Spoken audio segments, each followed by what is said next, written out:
या निवडणुकीमध्ये सगळे कार्यक्रम काढा।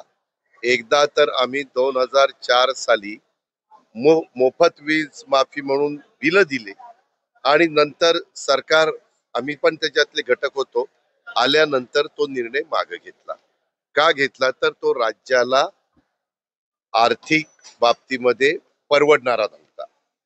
शेवटी आपल्यालाही माहिती आहे की महायुतीच्या वतीने जे काही जाहीरनामा दिला त्याच्यापेक्षा अधिक रकमाचा जाहीरनामा हा महाविकास आघाडीने दिलेला होता, की जो कदापि अस्तित्वात येणं शक्यच नव्हता। कारण तेवढा भार, मी पण इथं अनेक वर्ष अर्थमंत्री म्हणून काम करतोय, तेवढा भार उचलणं हे शक्य नव्हतं। पण बरेचसे राज्यकर्ते असंही करतात की आल्यावर पुढे बघता येईल, नंतर आपण ठरवू। पण लोकांना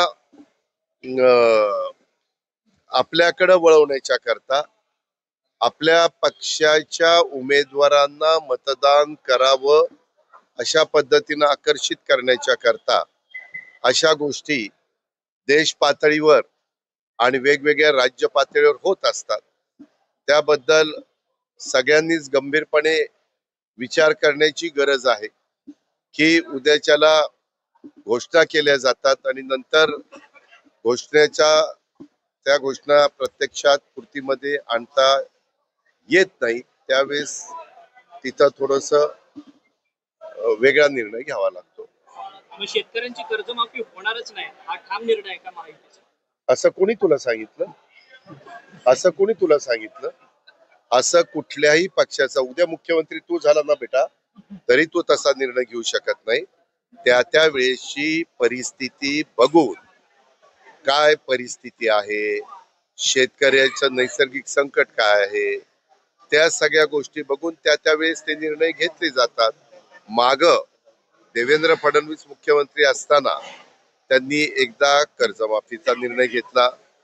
युपीएचं सरकार केंद्रात असताना त्यांनी एकदा कर्जमाफीचा निर्णय त्या ठिकाणी घेतला।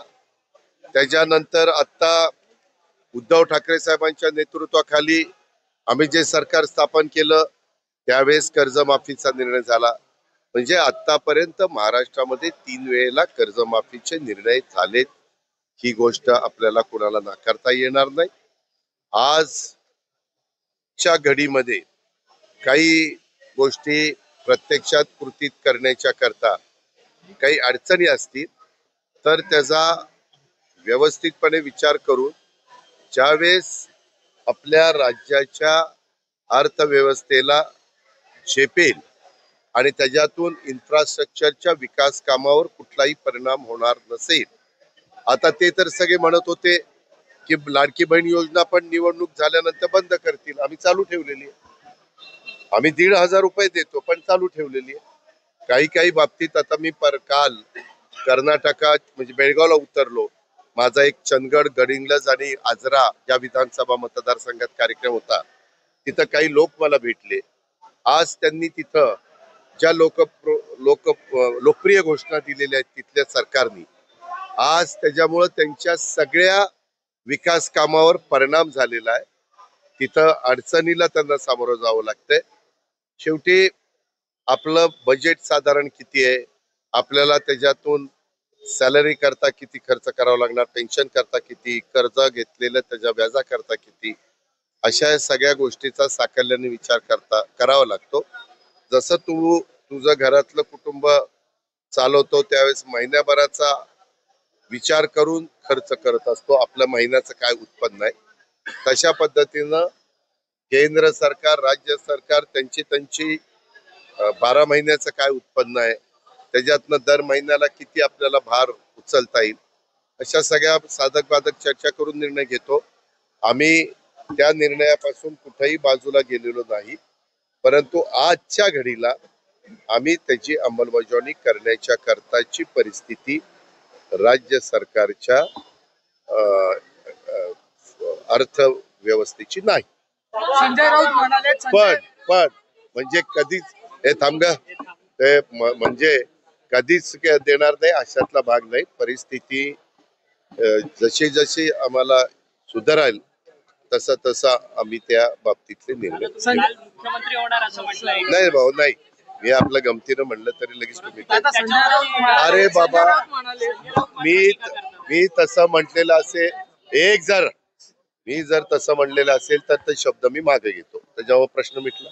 पण संजय राऊत असं मी म्हणाले- अरे प्रश्न मागे घेतल्यावर आता मी माझे शब्द मागे महाराष्ट्राची इच्छा आहे, महाराष्ट्राची इच्छा आहे. अरे बाबा, कार्यकर्त्यांची उद्या तुझी जरी इच्छा असली तरी तुला 145चा पाठिंबा मिळाला तर तुझी इच्छा सफल होईल.